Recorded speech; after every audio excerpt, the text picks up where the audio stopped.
Ooh, got some oil leaking out of there. Hey guys, welcome to Slow Lane K. So I got this fan a couple months ago and it needs some work. So before we can have fun with it, I need to do some maintenance on it. So I've got a lot of gaskets to change. There's some oil leaks going on. So we're gonna fix that. And so we'll go through that process of getting this fan up to par. And know your monitor isn't crooked. The van's actually jacked up right now, so we can get started. Let's get to it. So all my parts came in from Japan, from fasteast.com. So I've got timing belts, oil filters, tensioners, timing belts, water pump, air filters, spark plugs, wires, distributor cap. So eventually we're going to get through all of these things that we need to do. I'm sure a lot of you guys know that these timing belts, these timing belts go bad on the Honda Actis. So we're just going to go ahead and change everything out. We'll also do an oil change as well. It's about due for an oil change. It's a couple hundred kilometers away. So got a few different spark plugs to go with. So let's start with the easiest thing.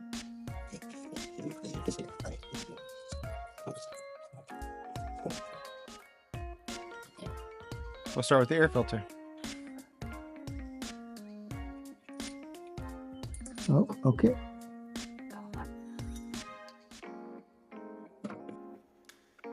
Holy cow. That's seen some miles. All right, let's get the new one in here. Do a bit of a comparison. What it's supposed to look like versus what it actually looks like.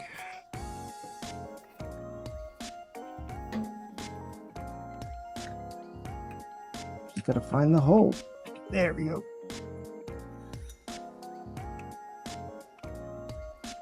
Okay, and we'll put it back together.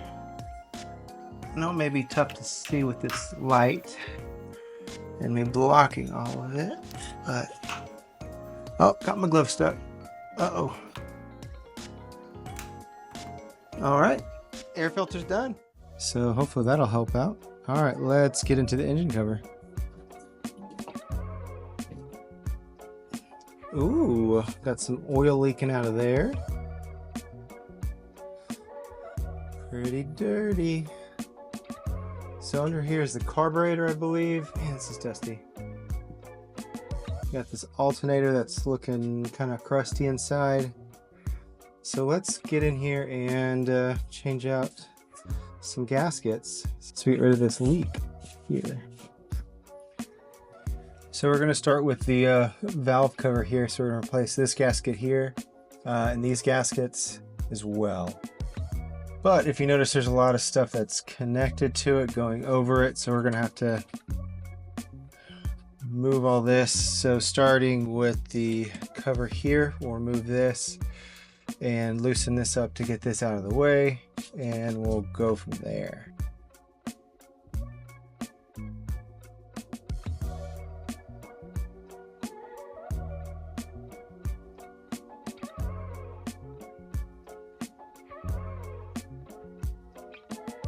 All right, so I got the carburetor cover off. It was a couple bolts. I had to undo these two hoses. And then I'm just going to leave this one here because it gives me access to what I need to get to. Because ultimately we need to move this out of the way. So we want to make sure that we're keeping the same idle. So we only want to move one of these screws. So I'm going to move the back one. And then I'll meet it back up to this top one whenever I install it again.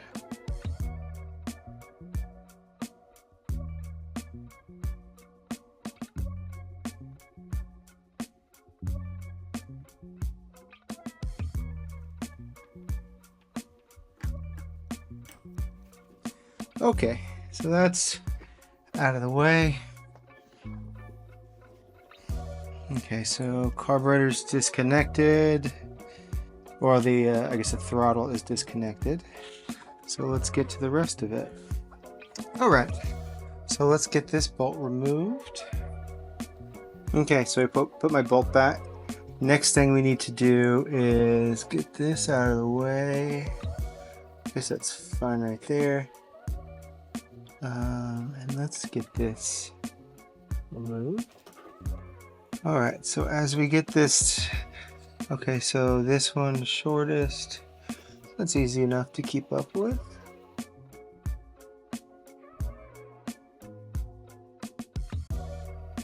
If you guys can tell how oily that is.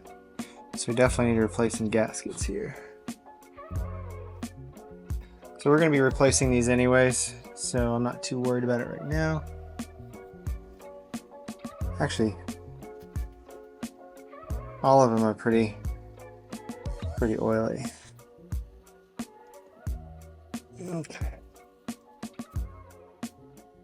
Twist that out of the way. I think we've got everything. Got one more. If you can see that, let's get that one more bolt right down there. Let's get that, and then we'll get to moving the cover.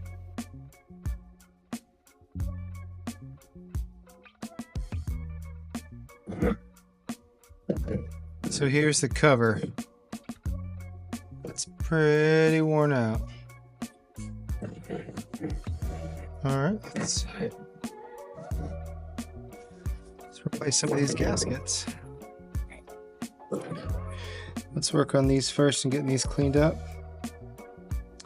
Okay, so these actually come with the metal part that I took off, so we'll just be replacing the whole thing there. So let's get that off.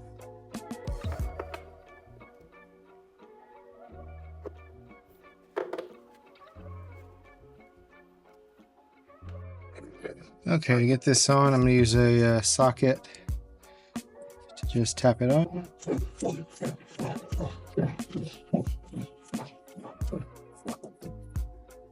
One on. Set that off to the side.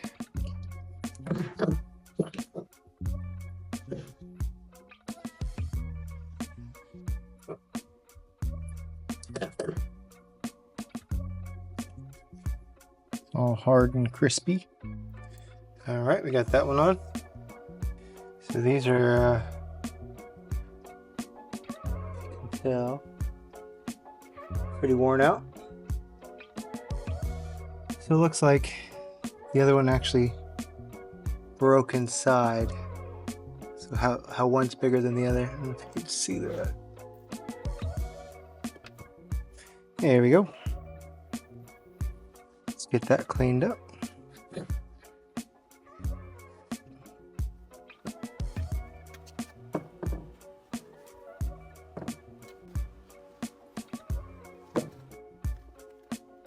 So it looks like these don't actually fit inside. Let's see if we can lighten this up a little bit. So it doesn't look like the outer ring actually fits inside. It just looks like it just sits on top. Based how the other ones are. Put a little bit of oil on them. So we'll place those back on and install that. So whenever I did take it off, the top was sitting like this. And there was these bolts down here that I did. Oh, can't see. These bolts down here that I did not get. So got those. That's what was keeping it on there.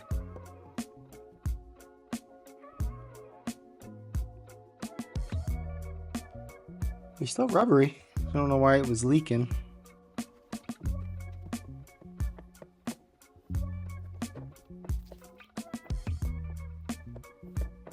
So I'm going to go ahead and leave the oil that's still in there just to keep these lubricated.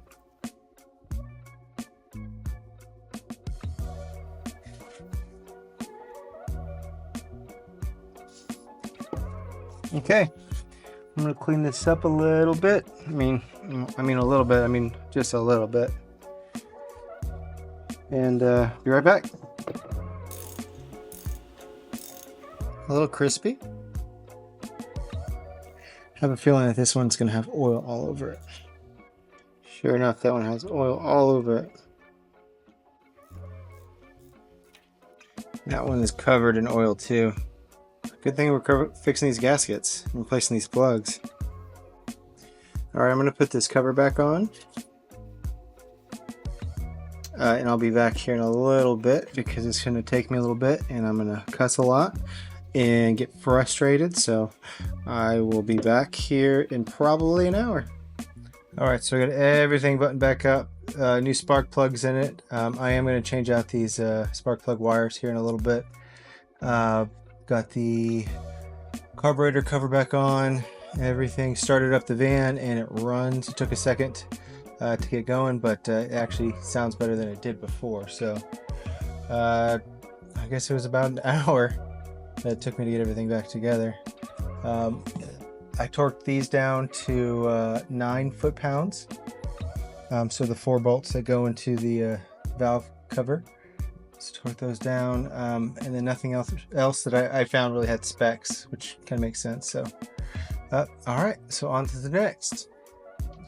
All right, now that I know that the truck runs, let's go ahead and work on the distributor cap and the rotor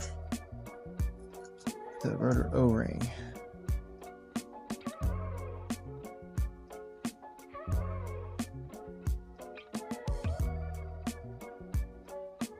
All right, that's out. All right, so not too sure how I'm gonna film this without dripping oil on the camera. So the truck is jacked up. Let's see, can you get that? So I put 2 lines on here. So I'm actually removing the distributor cap and then this piece, whatever you call it. And because there's an O-ring in there that's leaking, so I'm gonna change that and change the gasket on here too. Hopefully prevent all this from leaking anymore. So I just don't really know how to get it. Let's see.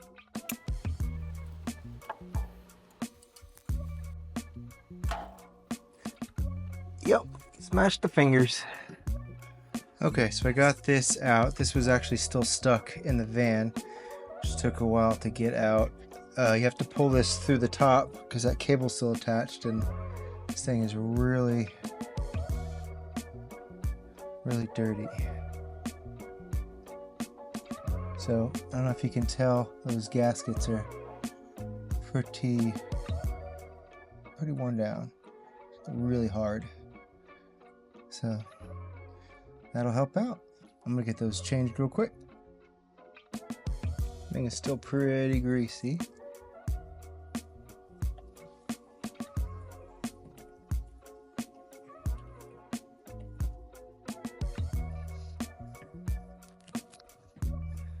So I got a replacement one of these too, so let's figure out how to do that. So the new one just looks like it pops off. All right, with some brute force I got this off. This is looks like it's corroded inside. That's why it was so difficult to get off. We'll get this O-ring off.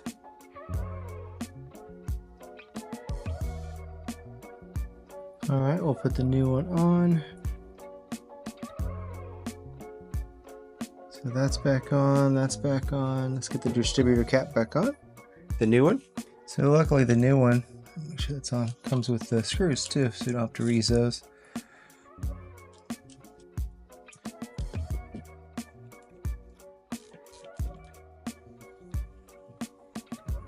Actually, I'm gonna take this back off and install it when I get the rotor on, because when I put this back on, the little rotor inside needs to seat up, and the easiest way to do that is to turn it with this off. So let me just undo what I just did.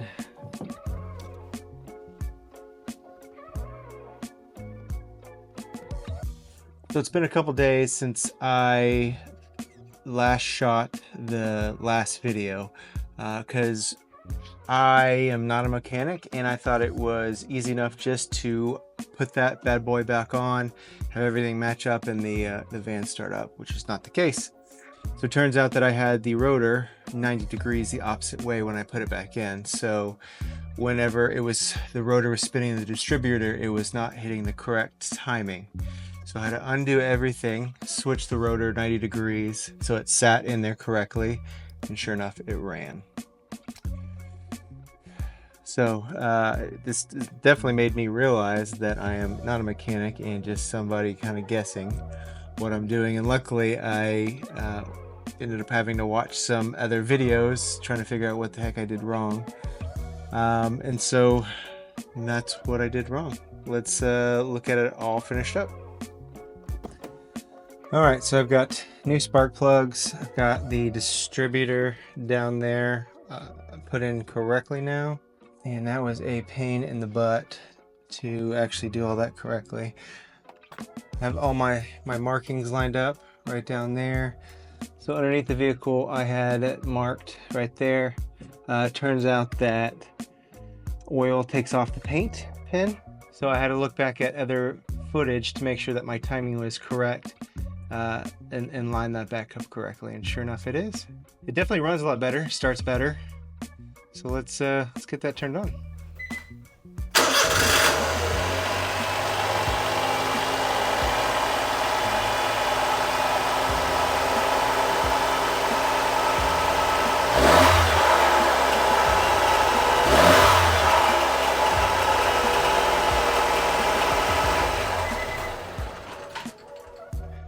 So this is the wrap up of part 1 of this restoration. I still have to do the timing belt, the water pump, and I thought this was going to be the easy part of the restoration, maintenance, whatever.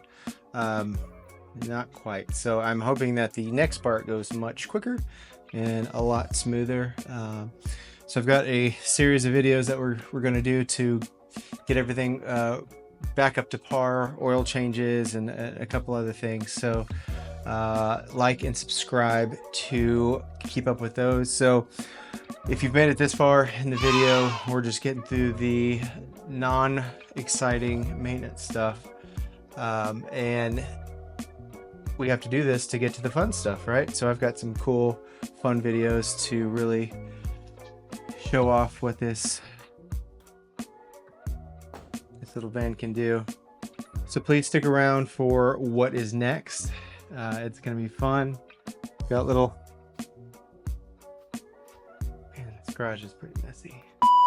I've spent a lot of time on my back. I ended up getting this little floor mat from Harbor Freight. So please stay tuned, like and subscribe. I'd like to get to 100 subscribers, maybe more. Stick around, guys. Peace out.